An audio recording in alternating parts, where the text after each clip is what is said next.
So we were talking about the functions of the hand, and in the previous lectures we talked about the general functions in which we discuss both the prehensile and non-prehensile functions of the hand. In prehensile functions, we talk about the grasp and release, in which we talked about the two major types of grips, in which there was the power grip as well as the precision grip. So power grip, as we already discussed, we use that when we need something in which we require strength and power. And precision grip, on the other hand, is actually opposite to the power grip, and this is involved when we need fine intricate movements to be performed, and we need a lot of motor control and very small movements such as holding a pencil, writing, sewing, or something like that. So when we talk about precision grips, there are a lot of subtypes for it, and we have pad to pad, tip to tip, pad to side to side, and lumbrical grip. And we are in this section, we're going to talk about each one of these grips one by one. So let's start off what precision grips is. So precision grip or precision grips tends to hold the object between the tips of the fingers and thumb, because the purpose is to perform a very intricate and fine movement. The intrinsic muscles are involved along with extrinsic, and the movements occur at the level of the hand, or there are actually movements are occurring in the hand. But in the power grips, there was a predominant role of the extrinsic muscles, and moreover the movement was actually occurring at the proximal joints like glenohumeral joint, shoulder complex, elbow joint, and not at the level of the hand. Hand was just holding the object, and wrist was keeping it stable, and the movement was occurring at the proximal joints like using a hammer. Now, in the precision grips, the intrinsic muscles involved, and the thumb usually needs to be abducted like this, so that we can actually hold the object in an intricate manner between the fingers and the thumb without much of the contact with the palm. And when we talk about the power grips, in most of the type, except the spherical grip, the contact of the palm with the object was integral or important. So precision grips, as the name suggests, it provides more fine movement and accuracy, and fine motor movements are actually the result or the goal. The object that is actually manipulated with precision grips is usually small, fragile, or delicate, such as using chopsticks to eat noodles or a pen to write anything. As already mentioned, the palm is not in contact with the object, and the proximal joints do not tend to move. Now, as we already mentioned in the introduction of this lecture, there are different types of precision grips, and we are going to take a look at them one by one. So we have the pad-to-pad grip. As the name suggests, the pad of one finger actually articulates with the pad of the other finger. So if I talk about the first and second digit, which is the thumb and the index finger, so this would be pad-to-pad grip. Then we had tip-to-tip grip. So tip of one finger, for example, the index finger, articulates with the tip of another finger, for example, the thumb. So this would be tip to tip. Now pad to side, the pad of one digit, for example, the thumb, articulates with the side of the other digit, for example, like this. So the pad and the side of two digits are actually being involved. Now side to side, like for example, if I hold a pen between these two fingers, so this is side to side grip, because the sides of two fingers are actually, or two digits are actually articulating with each other. And then the lumbrical grip, which actually suggests its name or gets its name from the lumbrical muscle and its action, which we are going to take a look in detail in the previous section, like such as holding a plate horizontally. Now, in order to better understand each grip, we are going to take a look at all of them individually and in depth. Starting off from the pad-to-pad grip. So you can see that pad of one finger is actually articulating the pad with the other finger, and the object is actually placed or held in between. So with pad-to-pad grip, the metacarpophalangeal joints of the fingers are flexed. So these are the metacarpophalangeal joints. The thumb is abducted, as we can see here. The distal joints of both are extended, so we can see that there is an extension at the distal interphalangeal joint.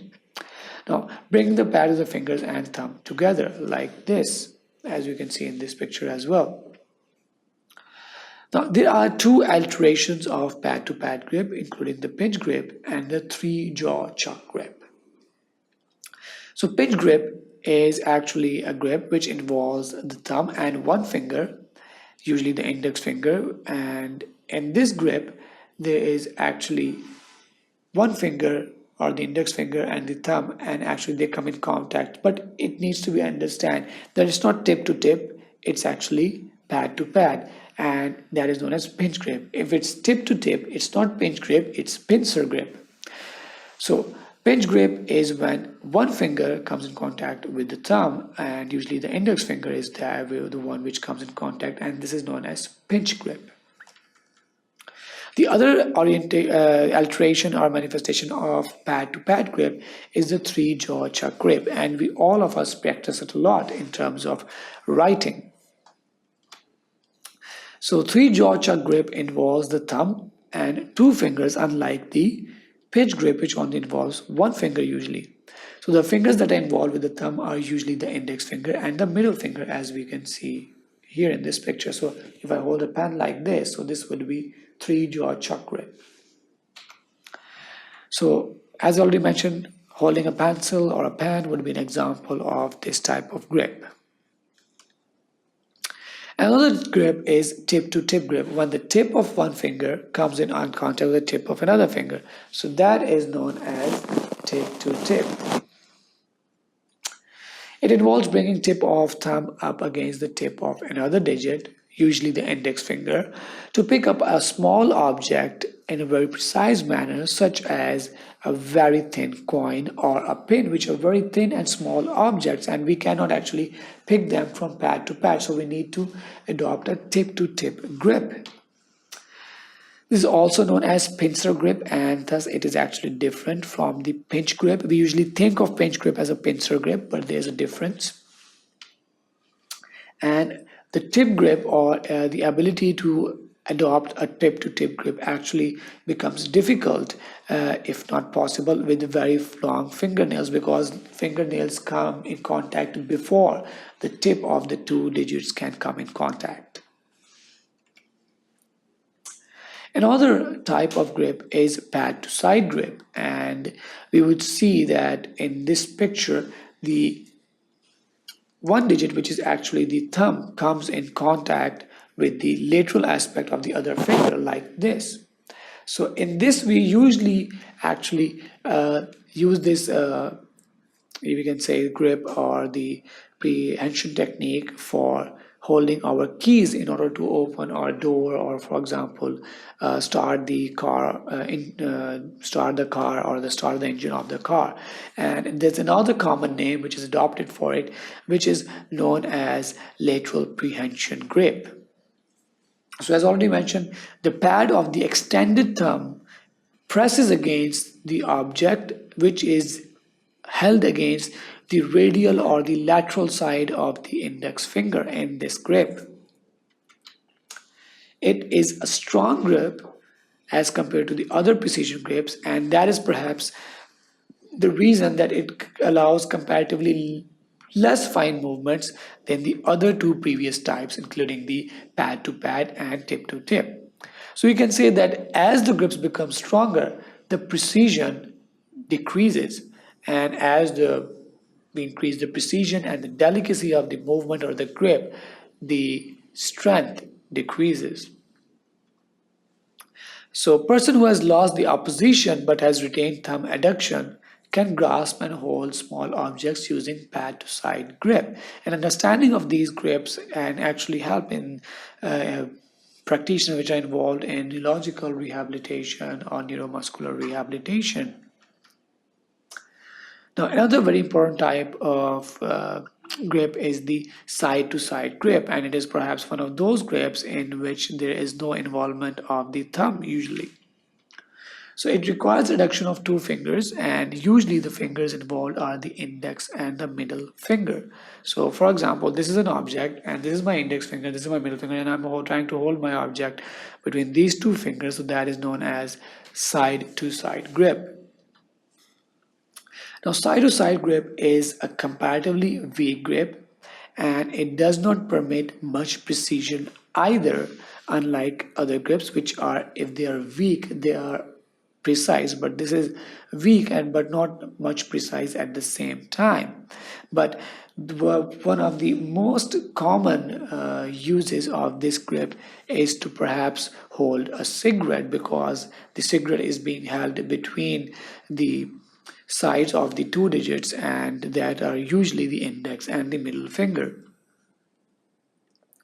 On the other hand, can also be used to hold other objects like pencil between two fingers while using another pen or pencil, or when we are, for example, deeming or thinking about something while writing, we usually hold the pen or the pencil in a side-to-side grip fashion.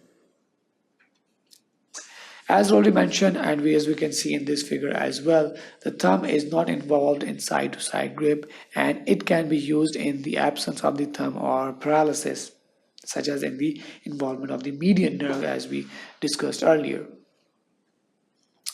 Now, last but not the least, we have the lumbrical grip. Lumbrical grip, as the name suggests, is actually gets its name from being denoted by the action of the lumbrical muscles, which are actually intrinsic muscles of the hand. Now, the function of the lumbrical muscles is to flex the metacarpophalangeal joints while extending the proximal and distal interphalangeal joints.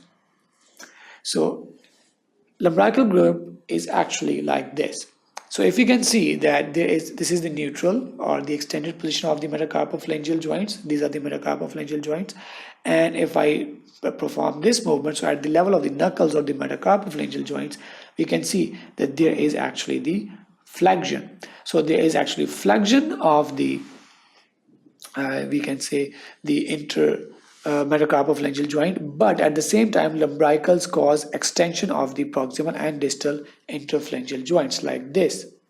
So holding an object in this position is actually the action of the lumbrical muscles, and thus it gets its name from the lumbrical muscles, that is the lumbrical grip. It is sometimes also known as plate grip, and it has the metacarpophalangeal joint and proximal interphalangeal joints flex and the distal interphalangeal joints extended. Sometimes the proximal and distal interphalangeal joints both can be extended, but as you can see in this figure, we have the proximal interphalangeal joint flexed, but in sometimes we can also use the lumbrical grip in such a way that proximal interphalangeal joints are also extended. On the other hand, when you talk about the thumb, so there is an opposition function of the thumb, and the thumb opposes the fingers holding an object in a horizontal direction. The best example would be holding a plate or holding a tray and keeping it in a horizontal position. So that was all about the precision grips, in which we talk about the different types of grips. And if we just would like to revise it, we had the pad-to-pad grip, such as pad-to-pad grip, which has two further alterations, such as pinch grip, in which we are actually holding an object between the pads of two fingers, and there is one finger involved, usually the index finger, and the three-jaw chuck grip, such as used in writing, in which two fingers are involved. Then we talk about tip-to-tip grip, also known as pincer grip, when we are actually trying to hold a very small and thin object like a needle and a coin. Then we talked about the pad to side grip, such as when we're holding keys and trying to open something with the keys. And then we also talk about side to side grip, such as holding a cigarette. And we also talked about the lumbrical grip, in which there was the action of the lumbricals, in which there was the metacarpophalangeal joint flexion and interphalangeal joint extension, such as holding a plate in a horizontal state. So that was all about the precision grips and the functions of the hand. I hope you learned something new out of it, and keep on watching sqadia.com for more lectures like this. Thank you very much.